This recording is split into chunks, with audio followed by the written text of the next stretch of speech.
In this video, I'm going to explain step by step how to combine a well deviation file and a well logging file in order to compute the lithostatic stress for a real wellbore.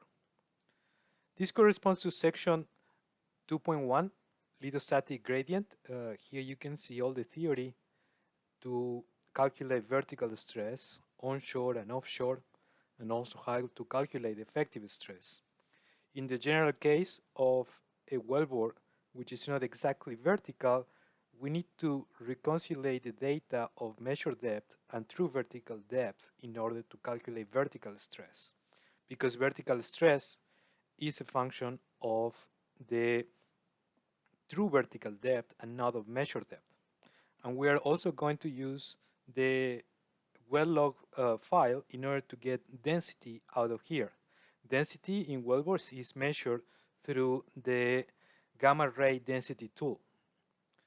All right, so basically what we're going to do is we're going to use these files which have discrete data in order to apply this equation and do an integral, a numerical integral, to obtain total vertical stress. So here is an example that you can visit my repository and download the files, these two, for the well logging file and the deviation file. You should get the result, which is plotted here. The data is right there, and this is one well. In this example, I'm going to use another well, which is a little bit simpler, and the data actually applies for problem number 2.44. So in the same repository, you will find this data, and this is the wellbore HC Longhorn, and the data, let's take a look, is right here. So we have the HC Longhorn LAS file, and also we have the HC deviation survey file. So go ahead and download those two, and you will find the data that I have already downloaded in my computer, and it is this one. For the well logging file, this is what the file looks like. Again, this is a real wellbore.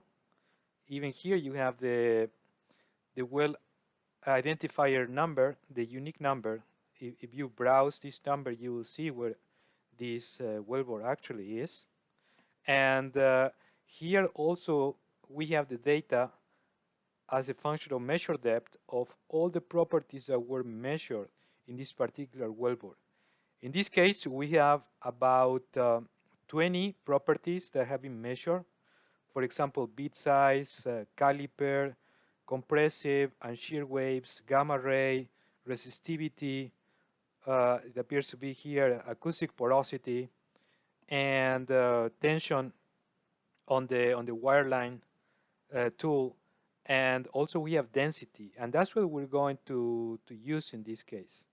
The density, which is in the along the wellbore, the rock density.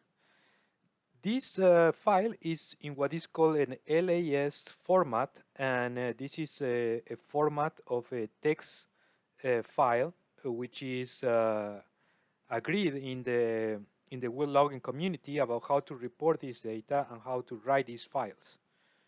So if you know how to read the file, you can get all the data I mentioned. If you are using Python and you want to actually read the raw LAS file, I recommend that you use this library, which is called the LAS.io for input and output library. With this library, you're going to be able to read these files very, very easily. All right. So here, when you use this library, you're going to be able to easily plot and retrieve some of the data that you are interested in. For example, I don't know, resistivity, gamma ray, compression, and anything you want. So again, if you're working really from scratch, and you need to get density out of your well logging file, this is what you have to do. For this simplified case, I have already got the data I needed and just saved the columns I am interested in. And that is measure depth is the same wellbore, but it's a simpler format. Measure depth, compression velocity or compression slowness in this case, shear slowness, and the fourth column is the bulk density. All right, so pay attention to something over here. In the well logging files, usually negative 999.25, it means that this data, it means no data actually, right? So if when I get to interpret this, I know that this is no data. Here is the real data is starting. You see density makes sense. It's a value about 1.8. It's a relatively light rock, 1.79. And as I go deeper and deeper along this wellbore, now I have data for the slowness of the compression wave and the shear wave and also density. All right, so let's get started with pulling data out of this wellbore. What you can do here is, again, you can use Python or you can use MATLAB or anything you want. And what I'm going to do in this case, I'm going to use Excel just to show more interactively how to process this data. So you can go ahead and do Control A to select everything, Control C to copy. By the way, I'm using this software which is called the Notepad++. It's a great software if you are a coder. So I recommend that you download it and you're gonna see this very useful. Okay, because sometimes just with Notepad, you're not going to see it exactly the way I'm seeing it over here, especially with the word wrap functions. Okay, so you copy this or you open it directly with Excel, and here, not this one, here I have already done this, okay, but I'm going to do it again in a new sheet. I copied everything, I paste it, and there you have your data separated in the columns. If sometimes you need to separate this, then what you have to do is go here, data, and text to columns, and then follow the procedure, and you can do this. Okay, so the first thing we're going to do is we're going to get rid of all these nonsense data, or this actually no data. All right, so what I'm going to do is I'm going to do Control F for find. Actually, I'm going to hit replace, and I'm going to find all these no data values, and I'm going to replace it with nothing. And I'm going to hit replace all. All right, so there you go. All that data was deleted, and now I just have the real data, the density in the fourth column, and then the slowness in the second and third column, together with measure depth. Come on, and let me. All right, there we go. Now we have all the data in here. All right, with this data now, we're halfway of getting all the data that we need in order to compute the vertical stress. The other file that you're going to need is the deviation survey.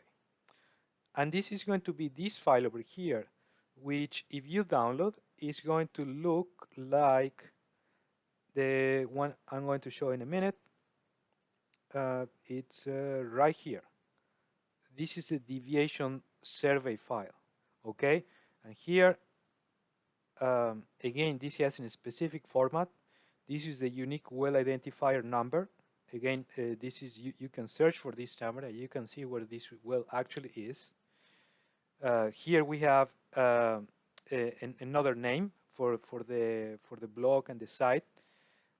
This column is measure depth. Okay, this is all data separated with tabs. So the third one is measure depth. Then we have, in this case, true vertical depth, east-west offset, north-south offset, and so on. You can copy this data And what you're going to see, and again, same as before, Control C over here, and let me go to the file I had originally. And here in this test sheet, I'm just going to select everything, delete, and I'm going to copy the new thing I have. And now you can see a little bit better, okay?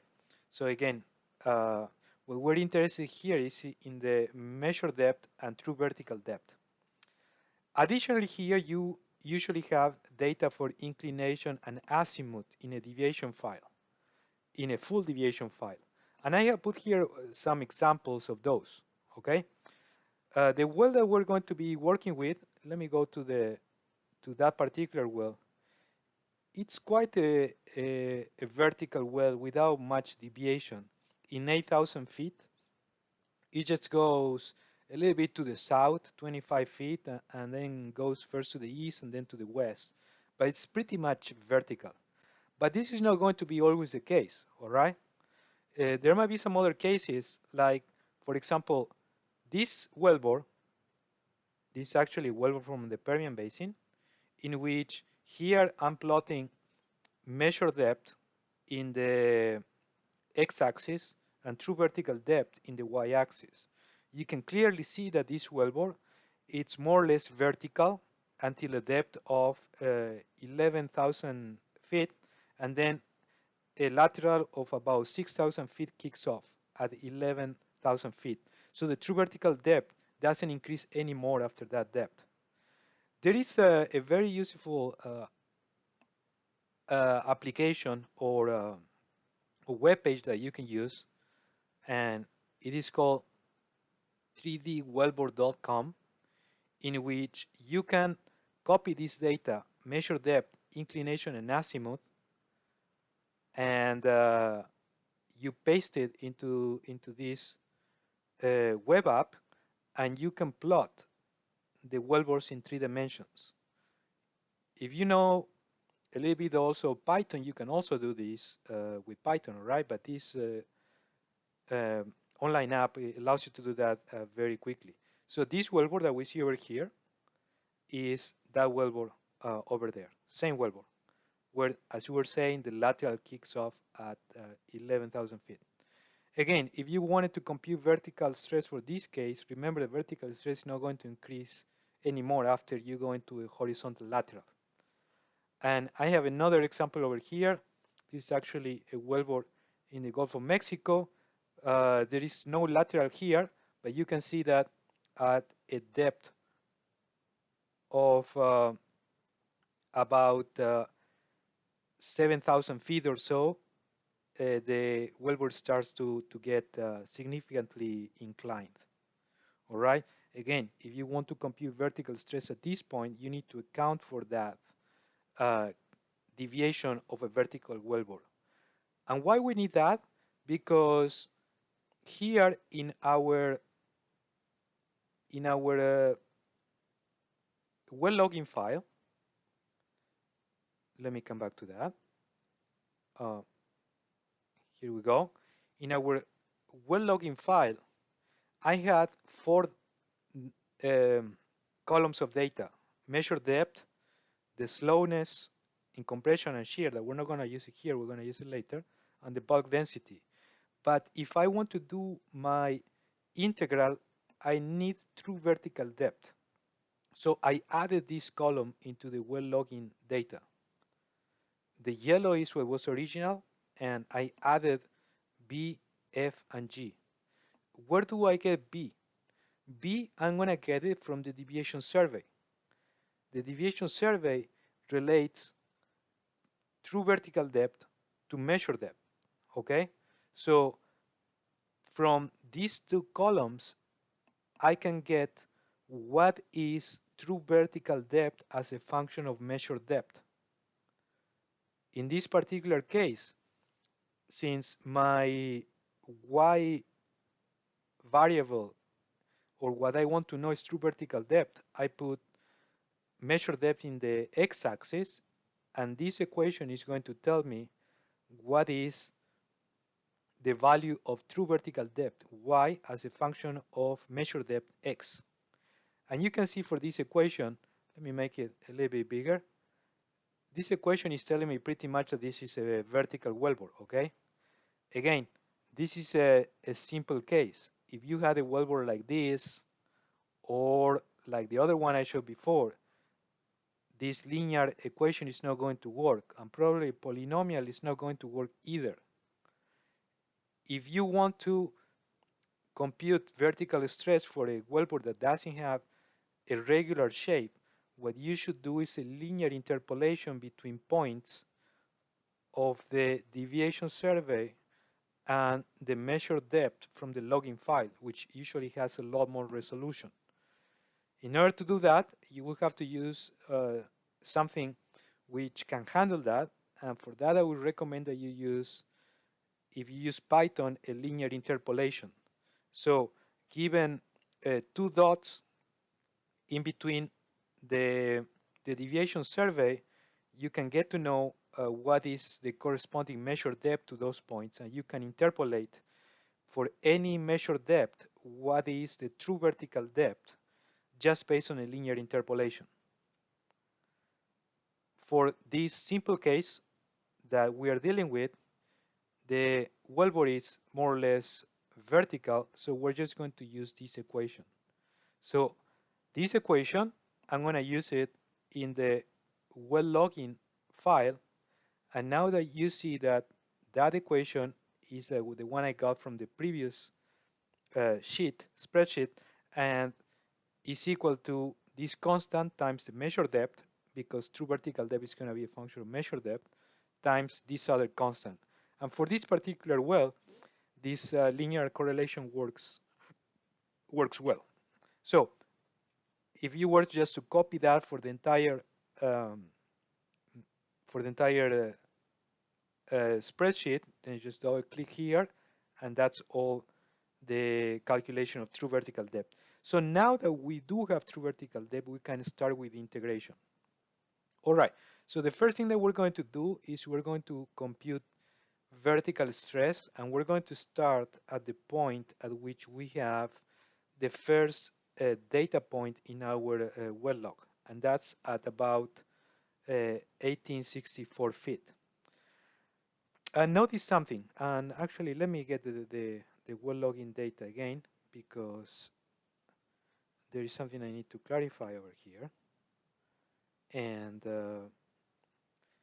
this is, okay, right here. I'm just going to use another sheet, and this is the data.